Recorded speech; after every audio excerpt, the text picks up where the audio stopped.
पढ़ेंगे नेपाल। नेपाल में हमारा पड़ोसी देश है, नेपाल में राजतंत्र और लोकतंत्र। हम दक्षिण एशिया के देशों के बारे में पढ़ रहे हैं कि उनमें लोकतंत्र कैसे स्थापित हुआ, वहां पे कौन कौन समस्याएं आई, सैनिक शासन कैसे लगा, इस बारे में हम चर्चा कर रहे हैं। बांग्लादेश की चर्चा हमने कर ली थी, पाकिस्तान की कर ली थी, अब हम किसी कर रहे हैं? नेपाल की। नेपाल अतीत में पहले क्या था? हिंदू राष्ट्र था। कैसा था? वहां पे राजा शासन था काफी सालों तक, हिंदू राष्ट्र था। नेपाल अतीत में एक हिंदू राज्य था, फिर आधुनिक काल में कई सालों तक ये संवैधानिक राजतंत्र रहा। बाद में क्या रहा? ये संवैधानिक राजतंत्र, यानी संविधान तो यहाँ पे बना लेकिन फिर भी यहाँ पे राजा का शासन रहा। जैसे एक देश है ब्रिटेन, वहां पे भी क्या है? संवैधानिक राजतंत्र। ब्रिटेन में संविधान है लेकिन राजा आज भी वहां पे शासन करता है। हालांकि राजा के पास कोई विशेष अधिकार नहीं है। जापान में भी राजा रहता है लेकिन कोई विशेष अधिकार नहीं है। तो यहाँ पे संवैधानिक राजतंत्र आया काफी समय तक। संवैधानिक राजतंत्र के दौर में नेपाल की राजनीतिक पार्टियां और आम जनता ज्यादा खुले और उत्तरदायी शासन की आवाज उठाते रहे। जब संवैधानिक राजतंत्र नेपाल में चल रहा था तो वहां की जनता कह रही थी कि हमें ज्यादा ज्यादा संभावनाएं और दो। कैसा दो? खुला शासन, खुला और उत्तरदायी शासन। यानी किसकी मांग उठी? खुले और उत्तरदायी शासन की। खुले व उत्तरदायी शासन, समझ में ही बात? मतलब है लोग चाह रहे थे कि हमें ज्यादा अधिकार दो, और क्योंकि संवैधानिक राजतंत्र में राजा चलती थी, संविधान का इतना कोई खास महत्व था नहीं, तो लोग चाह रहे थे हमें ज्यादा स्वायत्ता मिले, हमें ज्यादा अधिकार मिले, यानी खुले और उत्तरदायी शासन की स्थापना हो। लेकिन राजा ने सेना की सहायता से शासन पर पूरा नियंत्रण कर लिया। सेना की सहायता से लोगों को दबा दिया राजा ने, और नेपाल में लोकतंत्र की राह अवरुद्ध हो गई। लोकतंत्र नहीं आ पाया नेपाल में। एक मजबूत लोकतंत्र समर्थक आंदोलन की चपेट में आकर राजा ने 1990 में, कब? 1990 में, 1990 में नए लोकतांत्रिक संविधान की मांग मान ली। यानी 1990 में उसने मांग मान ली संविधान की कि मैं संविधान बना लूंगा। मांग मान ली। किसने? राजा ने। किसने? राजा ने। लेकिन पूरा संविधान अभी लागू नहीं होगा, समझो बात को। तो 1990 में नए लोकतांत्रिक संविधान की मांग मान ली। नेपाल में लोकतांत्रिक सरकारों का कार्यकाल बहुत छोटा और समस्याओं से भरा रहा। लोकतंत्र ज्यादा कोई विशेष वहां पे सफल नहीं हुआ नेपाल में। 1990 के दशक में नेपाल के माओवादी नेपाल के अनेक हिस्सों में अपना प्रभाव जमाने में कामयाब हुए। कौन से संगठन? माओवादी। माओवादी हमने कहां पढ़ा था? 1949 माओवादी क्रांति, साम्यवादी क्रांति कहां होती है? चीन में। नहीं बताइए मैंने? उनका नेता था माओवादी। तो माओवादी नेपाल में भी अपना प्रभुत्व कायम करने लगे। ये अपना नेपाल में हिस्सा बढ़ाने लगे, प्रभाव बढ़ाने लगे। यानी माओवादी अपना प्रभाव नेपाल में बढ़ाने लगे, क्योंकि नेपाल पास में चीन बढ़ रहा है, तो इसलिए माओवादी यहां पे अपना प्रभाव बढ़ाने लगे। माओवादी राजा और सत्ताधारी विभाजन के खिलाफ सशस्त्र विद्रोह करना चाहते थे। माओवादी चाह रहे थे कि हम राजा और सत्ताधारी विभाजन के खिलाफ क्या कर दें? विद्रोह कर दें। क्या करें? सशस्त्र विद्रोह। क्या करें? सशस्त्र विद्रोह, यानी लड़ाई करें, बिल्कुल युद्ध कर दें अपने राजा के खिलाफ। और अभिजन जो सेठ आदमी है, अमीर है अभिजन, उनके खिलाफ क्या करें? सशस्त्र विद्रोह, राजा और अभिजन के खिलाफ हथियार लेके लड़ना। एक तो तुम ऐसे विरोध कर रहे हो कि ये काम करो, ये काम करो, तुम हथियार लेके लो, बंदूक चला के लो, मार देंगे, काट देंगे, स्कूल जलाने लग जाओ, बिल्डिंग तोड़ने लग जाओ, तो वो क्या है? सशस्त्र विद्रोह। ठीक है। इस वजह से राजा की सेना और माओवादी गुरिल्ला के बीच क्या हुई? हिंसक लड़ाई छिड़ गई। एक तरफ तो कौन होगा? राजा की सेना, राजा की सेना, और इसके विरोध में कौन लड़ेगा? माओवादी, है ना? कैसा विद्रोह हो जाएगा? हिंसक। कैसा हो जाएगा? हिंसक। समझते हो? गांधी जी ने जो भी अपने आंदोलन किए थे, महात्मा गांधी ने, उनमें कोई भी हिंसक आंदोलन नहीं था। ऐसे हो आंदोलन, सविनय अवज्ञा, भारत छोड़ो आंदोलन पढ़े होंगे तुमने। लेकिन ये कैसा हो रहा है? हिंसक आंदोलन। मारपीट हो रही है, लड़ाई झगड़ा हो रहा है, सामान तोड़ फोड़ रहे हैं, युद्ध कर रहे हैं, बम फेंक रहे हैं, वो कैसा होता है? हिंसक विद्रोह। कुछ समय तक राजा की सेना, लोकतंत्र समर्थकों और माओवादियों के बीच त्रिकोणीय संघर्ष हुआ। अब कुछ समय तक क्या होता है? त्रिकोणीय संघर्ष। एक तरफ तो होती राजा की सेना, समझो बात को, राजा की सेना। एक तरफ जनता है जो कह रही है मैं लोकतंत्र स्थापित करो। क्या करो? लोकतंत्र, यानी लोकतंत्र के समर्थक हैं। और एक अलग कौन लड़ रहे हैं इनसे? माओवादी। कौन लड़ रहे हैं? माओवादी। 3 जने हो गए, तो इसे अपन क्या बोलेंगे? त्रिकोणीय संघर्ष। क्या बोलेंगे? समझ में आया? यानी राजा चाह रहा है कि मेरा शासन रहे, लोग चाह रहे हैं कि यहाँ पे लोकतंत्र आ जाए, और माओवादी हिंसक विद्रोह अलग ही कर रहे हैं, अलग देश की। तो इसे बोलते हैं त्रिकोणीय संघर्ष। किस देश में चल रहा है ये? नेपाल में चल रहा है। 2002 में राजा ने संसद को भंग कर दिया और सरकार को गिरा दिया। मैंने पहले बताया था अभी कि 1990 में मांग मान ली थी संविधान की, लेकिन संविधान इतना परवान नहीं चढ़ा, और 2002 में कब राजा ने संसद को क्या कर दिया? 2002 में राजा ने संसद को भंग कर दिया, यानी लोकतंत्र की राह वापस अवरुद्ध हो गई, संसद को भंग कर दिया। ठीक है, और सरकार को गिरा दिया। इस तरह नेपाल में जो भी थोड़ा बहुत लोकतंत्र था उसे राजा ने क्या कर दिया? खत्म कर दिया। अप्रैल 2006 में यहां देशव्यापी पूरे देश के अंदर लोकतंत्र समर्थक प्रदर्शन होते हैं। कब? अप्रैल 2006 में। अप्रैल 2006 में नेपाल में क्या होते हैं? लोकतंत्र समर्थक विद्रोह, लोकतंत्र समर्थक देशव्यापी विद्रोह पूरे देश के अंदर होते हैं। देशव्यापी विद्रोह है। बात आ रही समझ में? मैं बता दूंगा इसमें याद क्या करना तुम्हें, कहानी समझनी, बस मेन पॉइंट क्या बता दूंगा, पहले मैंने बताया था। तो अप्रैल 2006 में यहां देशव्यापी लोकतंत्र समर्थक आंदोलन होते हैं, विद्रोह होते हैं। संघर्षरत लोकतंत्र समर्थक शक्तियों ने पहली बड़ी जीत हासिल की जब राजा ज्ञानेंद्र ने बाध्य होकर संसद को बहाल किया। राजा कौन था उसमें? यहाँ का ज्ञानेंद्र। मणिपुर का राजा कौन था? बोधचंद्र। नाम याद रखने ना। तो राजा यहाँ पे कौन है? ज्ञानेंद्र, ज्ञानी आदमी। ज्ञानेंद्र ने क्या किया? संसद को बहाल किया, वापस संसद बना दी, संसद को बहाल किया।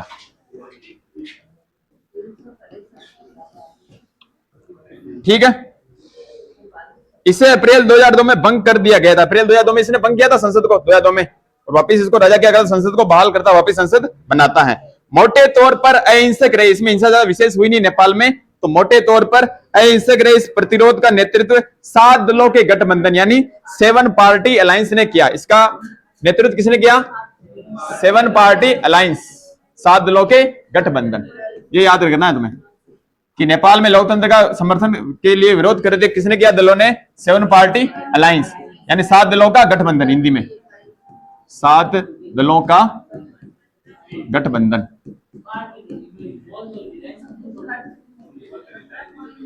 अलायंस बोल, अरे बात मत लगाओ, बात करो, पढ़ो। इस प्रतिरोध का नेतृत्व 7 दलों के गठबंधन 7 पार्टी अलायंस। एक कौन थे? माओवादी, और थोड़े बहुत और कौन जाएंगे? सामाजिक कार्यकर्ता। वह सामाजिक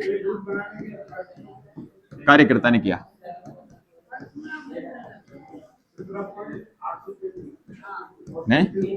इस आंदोलन का नेतृत्व। ठीक है, नेपाल में लोकतंत्र की आमद अब लगभग मुकम्मल हुई है। अभी लोकतंत्र है नेपाल में। नेपाल अपने इतिहास के एक अद्वितीय दौर से गुजर रहा था। नेपाल का संविधान निकलने के लिए वहां संविधान सभा का गठन हुआ। अरे वीरेंद्र, नेपाल में कुछ लोग मानते थे कि अलंकारिक अर्थों में राजा का पद कायम रखना जरूरी था। लोग मान रहे हैं कि राजा का पद होना चाहिए, राजा के पास पावर ना हो लेकिन राजा का पद होना चाहिए, संविधानिक प्रमुख बस होना चाहिए, ताकि नेपाल अपने अतीत से जुड़ा रहे। पहले नेपाल कैसा था? हिंदू राष्ट्र था और फिर राजा था। तो संविधान इस तरह से बनाया गया 2015 में कि राजा का मान उसमें रहे, राजा का पद उसमें रहे। बाकी राजा के पास कोई शक्तियां नहीं रहेंगी लेकिन राजा का पद रहेगा। माओवादी समूह ने सशस्त्र संघर्ष की राह छोड़ने की बात मान ली, यानी माओवादियों ने संघर्ष करना छोड़ दिया। माओवादी चाहते थे कि संविधान में मूलगामी सामाजिक आर्थिक पुनर्रचना के कार्यक्रमों को शामिल किया जाए, सामाजिक आर्थिक पुनर्रचना के काम अपन करें संविधान में। 7 दलों के गठबंधन यानी 7 पार्टी अलायंस में शामिल हर एक दल को यह बात स्वीकार नहीं थी, और माओवादी और कुछ अन्य राजनीतिक समूह भारत की सरकार और नेपाल के भविष्य को लेकर, भारतीय सरकार की भूमिका को लेकर बहुत शंकित थे। नेपाल के लोग डर रहे थे कि भारत इतना बड़ा देश, अपना पड़ोसी कहीं अपने पर हमला ना कर दे, यानी शंका भरी दृष्टि से भारत को नेपाल के लोग देख रहे थे। 2008 में नेपाल में राजतंत्र को खत्म करने के बाद लोकतांत्रिक गणराज्य बन गया। ये बात मैंने तुम्हें पहले बताई थी और याद रखनी है कि नेपाल 2008 में क्या बनता है? क्या बनता है? 2008 में क्या बनता है? लोकतांत्रिक गणराज्य। प्रश्न आएगा कि नेपाल लोकतांत्रिक गणराज्य कब बना? ये तुम्हें याद रखना ही रखना है। और संविधान कब बना? 2015। और 2015 में यहां पे बनता है संविधान। 2015 में संविधान बना, लोकतांत्रिक संविधान बनता नेपाल के अंदर। नेपाल पिछले साल भी बहुत चर्चा में रहता, पिछले साल क्या अभी रहा था 3-4 महीने पहले, अरे पिछले साल रहा था। मैं कब था नेपाल? हाँ पिछले साल की बात है, गंदेरी था तब। हाँ जनरेशन जेड ने वहां पे विरोध कर दिया था, हिंसक विद्रोह हो गया था। तो 2015 में नेपाल में नया संविधान बनता है। ये हो गया नेपाल। आवा नहीं, बार वापिस दिखाएं इसको। हाँ धीरेन्द्र देख लो, नेपाल में राजतंत्र और लोकतंत्र। देखो नेपाल पहले कैसा देश था? हिंदू राष्ट्र था अपने अतीत में, लेकिन संवैधानिक राजतंत्र कब होता वहां पे? यानी वहां के लोग चाहते हैं कि नेपाल के राजतंत्र को खत्म करके, संवैधानिक राजतंत्र खत्म करके खुला व उत्तरदायी शासन की स्थापना की जाए, यानी जनता को ज्यादा से ज्यादा अधिकार और दिए जाए। लेकिन 1990 में राजा ये मांग मान लेता है। राजा ने मांग मान ली, किसकी? संवैधानिक राजतंत्र की। माओवादी अपना प्रभाव बढ़ाने लगे और कैसा विद्रोह किया इन्होंने? यानी माओवादियों ने अपना प्रभाव बढ़ाने के लिए सशस्त्र विद्रोह छेड़ दिया हथियार सहित। और राजा की सेना और दूसरी तरफ कौन से थे? और ये कैसा विद्रोह था? हिंसक विद्रोह होता है। फिर त्रिकोणीय संघर्ष स्टार्ट होता है। त्रिकोणीय संघर्ष कैसा? एक तरफ तो राजा की सेना, एक तरफ जनता लोकतंत्र के समर्थक और एक तरफ माओवादी। इसे अपन बोलते हैं त्रिकोणीय संघर्ष। इसमें कौन फंस गया? नेपाल। ठीक है। 2002 में राजा ने संसद को क्या कर दिया? भंग कर दिया। नेपाल के राजा ने 2002 में संसद को भंग कर दिया। अप्रैल 2006 में लोकतंत्र समर्थक देशव्यापी विद्रोह हुए। लोकतंत्र के समर्थन में अप्रैल 2006 में पूरे नेपाल के अंदर विद्रोह होते हैं। और राजा ने ज्ञानेन्द्र, राजा कौन था वहां का? राजा ज्ञानेन्द्र ने संसद को वापस क्या किया? बहाल किया, यानी यथास्थिति वापस संसद को ला दिया। और फिर 7 पार्टी अलायंस में मुख्य कौन थे? एक तो 7 पार्टी अलायंस, यानी 7 दलों का गठबंधन। पीछे लड़कियों, 7 पार्टी अलायंस, ये दोनों क्या नाम इनका? क्या बात है गिरी? कुछ के समझ में ना आवे। 7 पार्टी अलायंस यानी 7 दलों का गठबंधन। नेपाल में लोकतंत्र के लिए आंदोलन किसने किया? 7 पार्टी अलायंस, 7 दलों का गठबंधन। और एक तरफ कौन था? माओवादी। और कौन थे? सामाजिक कार्यकर्ता जो लोकतंत्र के समर्थक थे। 3 जने हो गए, 7 पार्टी अलायंस, माओवादी और जो भी त्रिकोणीय संघर्ष बताता है उसमें। 2008 में लोकतांत्रिक गणराज्य बनता है नेपाल, यानी नेपाल लोकतांत्रिक गणराज्य कब बनता है? 2008 में। और नेपाल में नया संविधान कब बनता है? 2015 में। और अभी पिछले साल भी वहां पे घटना हुई थी, जनरेशन जेड आंदोलन करती है और वहां का एक रेपर था। रेपर जानते हो? रेपर हैं? क्लब में तेरी सरकार बना दूसरे गाने नहीं आते? रेपर, हाँ तो वो रेपर था बालेंद्र शाह, उसको भी प्रधानमंत्री बना रखा है। तो नेपाल का जो भी प्रधानमंत्री है बालेंद्र शाह, वो रेपर था पहले, जानते हो रेपर? ऐसे ये जनरेशन जेड ने बनाया, अपने बन गया मुख्यमंत्री थलपति विजय। अब अपन पढ़ेंगे श्रीलंका में जातीय संघर्ष। किस देश में? श्रीलंका में। आप देखो कहानी बता रहा हूं मैं। नेपाल हो गया, अपन पढ़ रहे हैं अब श्रीलंका। अपना पड़ोसी द्वीपीय देश है श्रीलंका। नीचे अरावानी देखो, श्रीलंका आजाद होता है, कब आजाद होता है? 1948, हमारे 1 साल बाद। ये भी ब्रिटेन गुलाम था, अंग्रेजों गुलाम था। और 1948 में श्रीलंका को आजादी मिलती है। मत खोल तू, अटी देख ले, अटी देख ले। श्रीलंका 1948 में आजाद होता है और वहां से लेकर अब तक श्रीलंका में लोकतंत्र कायम है। लेकिन श्रीलंका को एक कठिन चुनौती का सामना करना पड़ा। यह चुनौती ना तो सेना की थी, हमने पाकिस्तान में पढ़ा सेना की समस्या थी वहां पे, सैन्य शासन।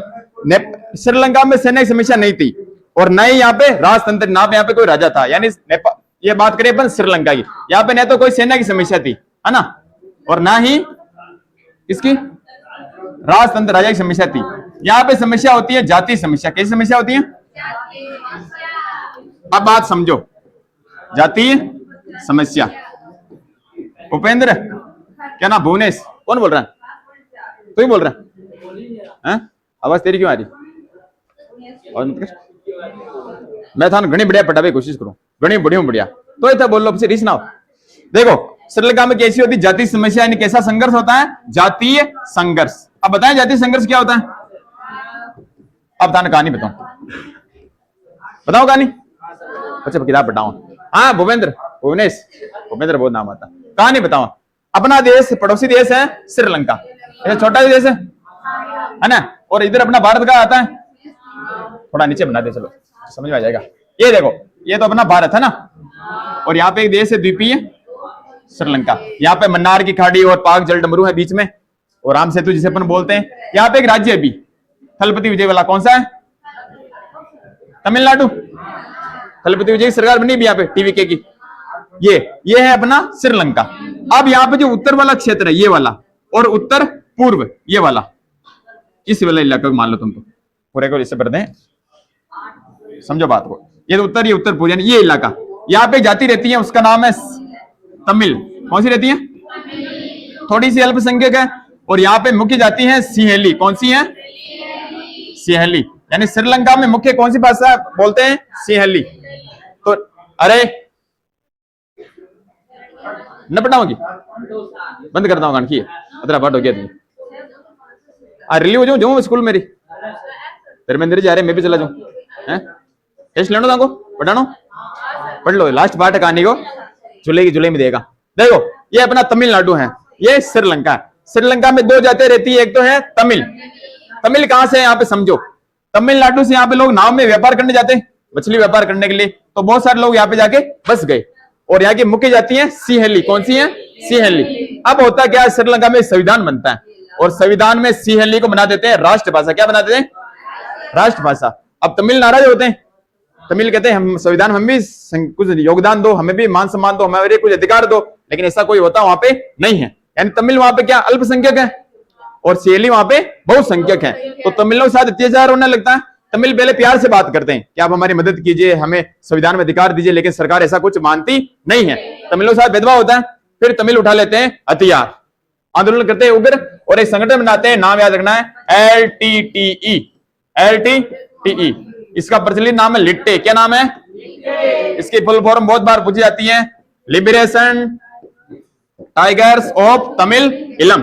लिबरेशन टाइगर्स ऑफ तमिल इलम। अब ये क्यों बनाते समझो।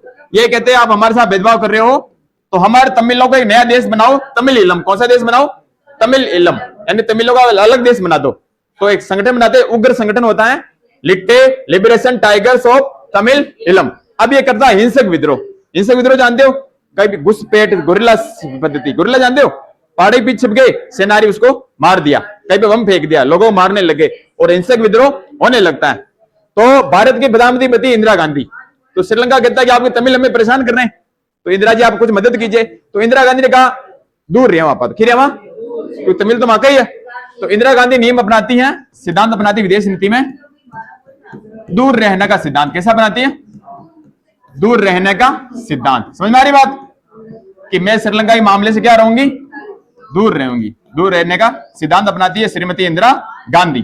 ठीक है, विद्रोह होता जाता है, लिट्टे अपना कारोबार बढ़ाता जाता है, लिट्टे यहाँ पे संघर्ष करता रहता है, श्रीलंका बर्बाद होने लगता है, इससे विद्रोह होता है। फिर इंदिरा गांधी हत्या होती है। उसके बाद नए प्रधानमंत्री बनते हैं कौन? राजीव गांधी। कौन बनते हैं? अब राजीव गांधी देश के सबसे युवा प्रधानमंत्री, मात्र 40 साल की उम्र में भारत के प्रधानमंत्री बनते हैं राजीव गांधी। राजनीति का कोई खास अनुभव नहीं था इनको। तो यहाँ का श्रीलंका प्रधानमंत्री कहता है राजीव गांधी जी आप हमारी मदद कीजिए, ये LTTE हमें परेशान कर रहे हैं। देखो LTTE था ना, इसका नेता था, उसका नाम था प्रभाकरण। क्या नाम था? प्रभाकरण। प्रभाकरण ये नेता था। तो इन्होंने कहा राजीव गांधी जी आप हमारी मदद कीजिए। तो राजीव गांधी ने कहा कि अपने समझौता करते हैं। दिल्ली में गए राजीव गांधी, और वहां श्रीलंका से आ गया जयवर्धने, जो वहां का प्रधानमंत्री था वो आ गया, दोनों आ गए। अब प्रभाकरण होटल में बैठा था दिल्ली के अंदर ही, उसने सोचा मेरे को बुलाएंगे, उसको बुलाया नहीं। और राजीव गांधी और जयवर्धने, राजीव गांधी और जयवर्धने दोनों एक समझौता कर लेते हैं 1987 में। कब करते हैं? 1900 राजीव जयवर्धने समझौता इसे बोलते हैं। दोनों समझौता करें 1987 में। इसके अनुसार एक टास्क फोर्स बनाएंगे, यानी भारत की सेना कहां जाएंगी? श्रीलंका में, और LTTE को दबा देगी, उसको बंद कर देगी, उसको खत्म कर देगी। ऐसी बात हुई। अब प्रभाकरण का दिमाग खराब होता है। प्रभाकरण क्या सोचता है कि LTTE समर्थक कौन हूं? मैं हूं नेता। अब समझौता हो रहा है दोनों के बीच, इधर तो कर रहा है भारत, इधर कर रहा है श्रीलंका, लेकिन प्रभाकरण कोई पूछ ही नहीं रहा। प्रभाकरण सोचना है यार समझौता होना चाहिए, ऐसा होना किसी से भी चाहिए, मेरे बीच बीच में कौन होना चाहिए था? प्रभाकरण होना चाहिए था कि मेरे से पूछते कि हमारी क्या मांगे हैं, हमारी मांग पूरी करो, वो तो हमको पूछा नहीं इन्होंने। और इधर राजीव गांधी जी अलग समझौता कर रहे हैं, जयवर्धन अलग कर रहे हैं, मेरे कोई पूछे नहीं। प्रभाकरण वापस भाग जाता है श्रीलंका के अंदर, ठीक है। अब इसके तेज टास्क फोर्स बनाई जाती है, अरे Indian peace keeping force, IPKF, Indian peace keeping force. कब जाएगी श्रीलंका में? 1987 में, और लगभग रहेगी 1990 तक। ये 89 में बुलाते हैं वैसे, लेकिन 90 तक पूरी आ पाती है। तो IPKF, Indian peace keeping force. अब समझो बात को, ये समस्या राजीव गांधी जान ले लेती। IPKF क्यों लेती समझो। अब राजीव गांधी भेजते हैं IPKF, Indian peace keeping force, यानी शांति सेना। पीस कीपिंग यानी क्या होता है? शांति सेना। श्रीलंका में जाएगी और किसको दबाएगी? ये लिट्टे को, लिट्टे को दबाएगी। अब यहाँ पे कौन रह रहे हैं? अब तमिल ही सोचते हैं कि यार ये तमिलनाडु ने कहा आपस में प्रेम है, यहीं से आई हुई तमिल। अब तमिल सोचते हैं कि हमारा देश का प्रधानमंत्री हमारे को रोकने के लिए सेना भेज रहा है यहाँ पे, हमें मारने के लिए।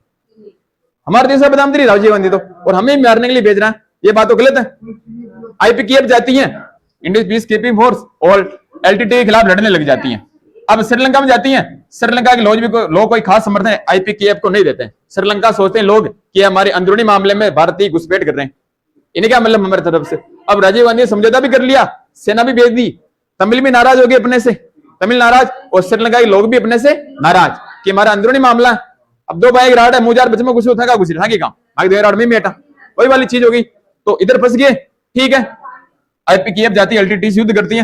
अब तमिलों का दिमाग खराब, अब तमिलों की नजर में कौन आ गए? राजीव गांधी। राजीव गांधी, उन्होंने सोचा कि राजीव गांधी ने हमारे साथ गलत किया, अब राजीव गांधी को किसी भी करके मारना है। हाँ सही बात है, मजाक थोड़ी कर रहा हूं, ये सही रियलिटी बातें। अब देखो होता क्या है, 1990 में प्रधानमंत्री बनते हैं अपने VP सिंह। कौन बनते हैं? VP सिंह। बात समझ जाते हैं। और IPKF को, इंडियन पीस कीपिंग फोर्स को वापस बुला लेते हैं कि वापस इसको बुला लें। क्या कर लेते हैं? इसको वापस बुला लेते हैं, वापस बुला लेते हैं। अब राजीव गांधी यहाँ पे फंसा, इसको एक प्रचलित नाम है, तुमसे कभी पूछेंगे नहीं वैसे, इसे जहां राजीव गांधी यहाँ पे फंसा ना, LTT गई है, क्या नाम? IPKF को क्या नाम लिखा है मैंने? हाँ ये IPKF, इसको बोलते हैं वियतनाम सिंड्रोम। क्या बोलते हैं? Vietnam syndrome. सिंड्रोम यानी क्या होता है? रोग। क्या होता है? रोग, वियतनाम सिंड्रोम। एक बार क्या अमेरिका वियतनाम में युद्ध करने गया था, सेना भेजी थी, और अमेरिका वियतनाम फंस गया था। वियतनाम गरीब देश है बीबी, लेकिन वहां पे अमेरिका फंस गया था। तो ऐसे हमारे राजीव गांधी जी की सेना, भारतीय सेना कहां फंस गई? श्रीलंका में। तो इसे क्या बोलते हैं? Vietnam syndrome. और राजीव गांधी जी यहाँ पे हो जाती गलती। अब होता क्या, VP सिंह जी सरकार बनती 1990 में, और IPKF को वापस बुला लेते हैं। फिर VP सिंह जी सरकार गिर जाती है, देश में होते हैं चुनाव, चुनाव होते रैली निकलती है, राजीव गांधी जी रैली निकालते तमिलनाडु में जाते हैं, रैली निकालते हैं, लोकसभा चुनाव में रैली निकाल रहे हैं। तो एक महिला आती है, उसका नाम होता है धन्नु। क्या नाम होता है? महिला आती है, और महिला लाती है हाथ में माला, और जाती है राजीव गांधी जी में माला पहनाना चाहती हूँ। तो प्रधानमंत्री के साथ कोई आम आदमी खड़ा हो ही नहीं सकता, पूरी रहती हुई सिक्योरिटी। तो महिला भगा, भाई जा टुकरी, नहीं प्रधानमंत्री पास कोई नहीं जा सकता। धनु ने भगा खड़े, एक रैली में गई, नहीं मिलने दिया। दूसरी रैली में वापस माला लेके चली गई, राजीव गांधी जी मुझे माला पहनानी, नहीं मिलने दिया। तीसरी रैली में, 5 रैलियों में से तमिलनाडु में वो नजर आ गई। तो राजीव गांधी ने सोचा बार बार महिला आती है, बुला लो, माला पहना देगी मेरे को। तो माला लेके आई वो महिला, उसका नाम था धनु। यूट्यूब से वीडियो अवेलेबल, देखना, फोटो आएगा उसका। तो मैं धनु जाती है, माला उनको पहनाती है, और उनके पैर छूती है, और यहाँ पे कमरे पे से लगा रहता है रिमोट उसका। जैसे पैर छूती, बटन दबता है, और राजीव गांधी जी मर जाते हैं, और खुद महिला भी मर जाती है। 40-50 जने आसपास होते, सब मर जाते हैं, और ऐसे हो जाती है राजीव गांधी की हत्या। तो राजीव गांधी हत्या कौन करवाते हैं? LTTE संगठन, लिबरेशन टाइगर्स ऑफ तमिल इलम। मानव बम कौन देती है वहां पे? धनु। और ऐसे राजीव गांधी जी हत्या हो जाती है। VP सिंह सरकार वापस ये बुला लेता है IPKF, और वियतनाम सिंड्रोम में बात फंस गया था। तो राजीव गांधी जी राजनीति में गलती हो गई थी, उस वजह से उनकी जान भी चली गई। बात बोले बड़ी है। और फिर क्या होता है? व्यापक विद्रोह होता है, LTT को आतंकवादी समूह घोषित करते हैं। और 2009 में, कब है? 2009 में प्रभाकरण की कर देते हैं हत्या।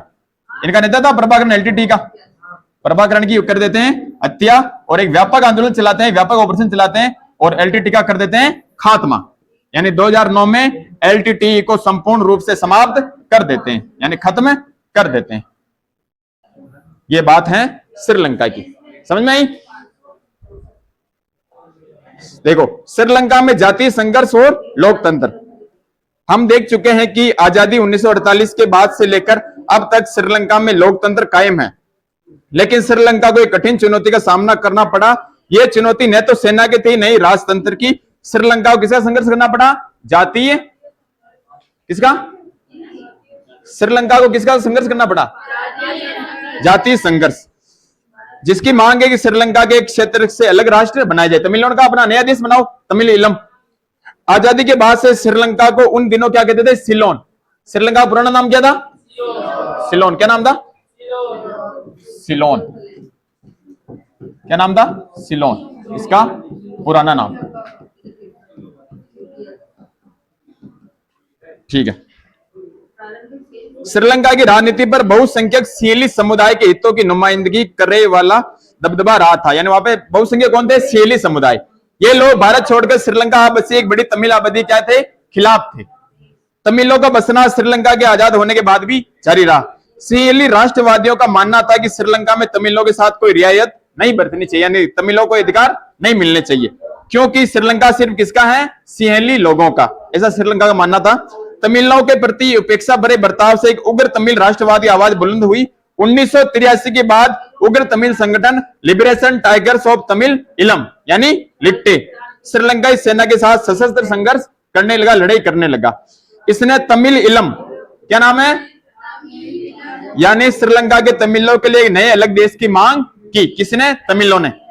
श्रीलंका के उत्तर पूर्वी हिस्से पर लिट्टे का नियंत्रण है। श्रीलंका की समस्या भारतवंशी लोगों से जुड़ी है। भारत की तमिल जनता का भारतीय सरकार पर भारी दबाव है कि श्रीलंकाई तमिलों के हितों की रक्षा करे। भारत के लोगों में दबाव था कि आप इनकी रक्षा करो, तमिलों के साथ भेदभाव हो रहा है।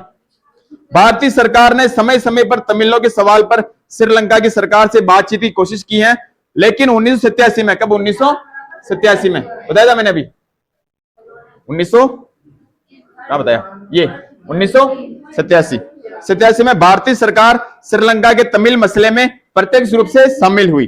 भारत की सरकार ने श्रीलंका से एक समझौता किया ये 1987 में, तथा श्रीलंका सरकार और तमिलों के बीच रिश्ते सामान्य करने के लिए क्या कौन सी सेना भेजी? भारतीय सेना, IPKF, है ना।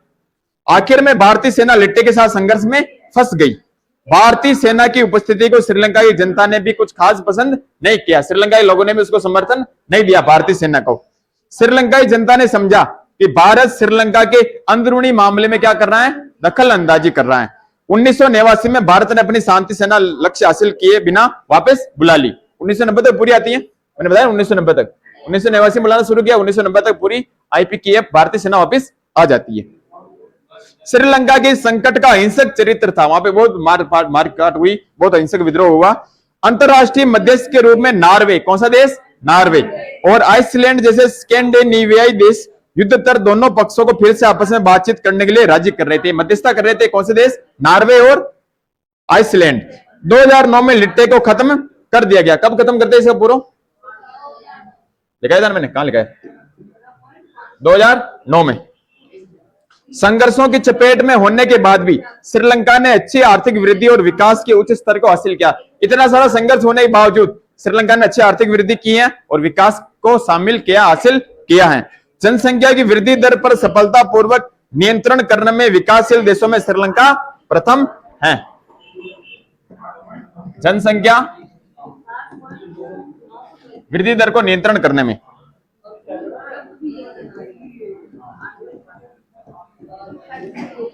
जनसंख्या की वृद्धि दर पर नियंत्रण करने में एशिया का प्रथम देश है ना। करने में विकासशील देशों में श्रीलंका प्रथम है। विकासशील देशों में श्रीलंका प्रथम है।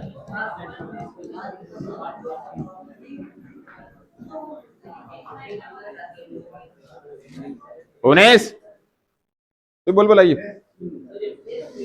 तो जनसंख्या की वृद्धि दर पर सफलतापूर्वक नियंत्रण स्थापित करने में विकासशील देशों में प्रथम कौन है? श्रीलंका। दक्षिण एशिया के देशों में सबसे पहले श्रीलंका ने ही अपनी अर्थव्यवस्था का उदारीकरण किया था। दक्षिण एशिया के देश है उसमें सबसे पहले उदारीकरण किसने किया? श्रीलंका ने। यानी श्रीलंका ने दक्षिण एशिया के देशों में सबसे पहले क्या किया? उदारीकरण। देशों में सबसे पहले क्या किया? उदारीकरण किया। उदारीकरण जानते हो आप? भुवनेश बता, उदारीकरण क्यों? उदारीकरण क्या होता है? अमेरिका की 5 नदियां बता। हाँ, उदारीकरण बता। कौन बताएगा? उदारीकरण शब्द आ रहा है। उदारवाद ने बताया धर्मो?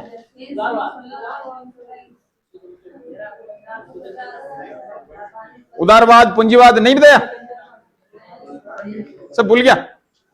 अरे यहां पे एक शब्द आ रहा है कि दक्षिण एशिया का पहला देश है श्रीलंका जिसने उदारीकरण किया। उदारीकरण क्या होता है? पूंजीवाद।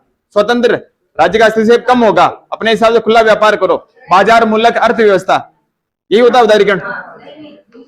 गृह युद्ध से गुजरने के बावजूद कई सालों से इस देश का प्रति व्यक्ति सकल घरेलू उत्पाद दक्षिण एशिया में सबसे ज्यादा है।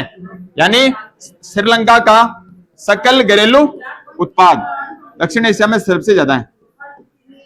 सकल घरेलू उत्पाद दक्षिण एशिया में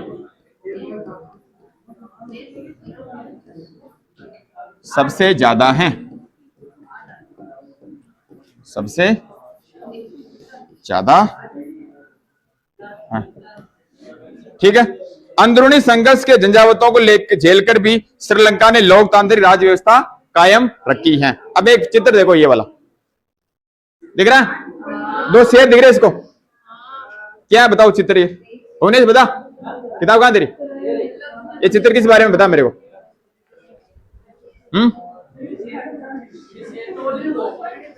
आ रहा है देखो, यह कार्टून शांति वार्ताओं में श्रीलंका के नेतृत्व के आगे मौजूद दुविधा को दिखाता है।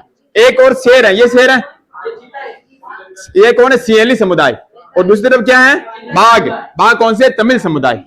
समझ आ रही? यानी टाइगर सिलम बताया, टाइगर एंड बाघ। तो ये तो हो गया तमिल अल्पसंख्यक श्रीलंका में, और ये कौन है? बहुसंख्यक सिएली। बीच में सरकार बची हुई है, हमें किसका तरफ साथ दे, ये हो गया। अब आता है भारत पाकिस्तान संघर्ष। पढ़ाएं या कल पढ़ाएं? चलो इसको रिवीजन करें, फिर प्रश्न पूछेंगे। देखो वापस श्रीलंका,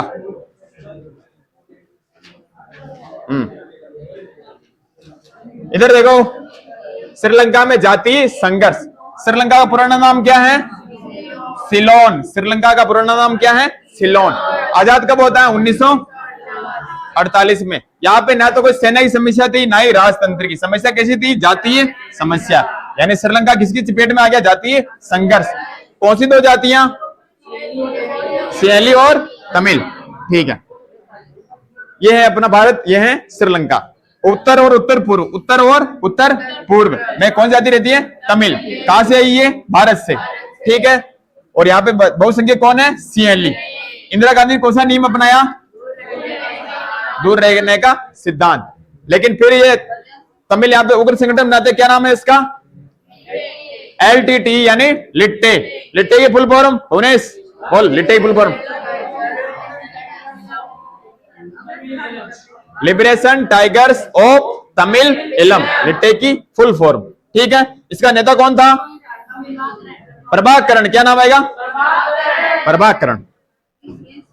ठीक है, फिर राजीव गांधी बनते प्रधानमंत्री, और राजीव गांधी और जयवर्धने भी समझौता था कब? 1987। कब होता है? 1987। इसके तहत भारत में भारतीय सेना भेजते हैं। क्या भेजते हैं? भारतीय सेना। इसका नाम क्या होता है?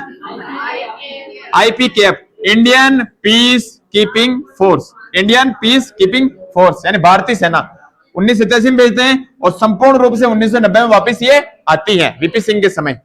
और यहाँ पे भारत कहां फंस जाता है? वियतनाम सिंड्रोम में। ठीक है, LTT से लड़ने के लिए। फिर 1990 में वीपी सिंह इसको वापस बुला लेते हैं, IPKF को। ठीक है, और LTT लिट्टे का सफाया कब होता है? 2009 में। प्रभाकरणी कर दी जाती है हत्या, और LTT को खत्म कर दिया जाता है। और राजीव गांधी हत्या करती है मानवम धनु धनु। ठीक है, श्रीलंका ने प्रगति कैसे की? जनसंख्या की वृद्धि दर पर नियंत्रण करने में विकासशील देशों में श्रीलंका क्या है? प्रथम है। यानी जनसंख्या वृद्धि दर पर नियंत्रण स्थापित करने में श्रीलंका विकासशील देशों में प्रथम है। ठीक है, श्रीलंका दक्षिण एशिया के देशों में सबसे पहले किसको लागू किया इसने? यानी दक्षिण एशिया के देशों में पहला देश जिसने उदारीकरण अपनाया श्रीलंका।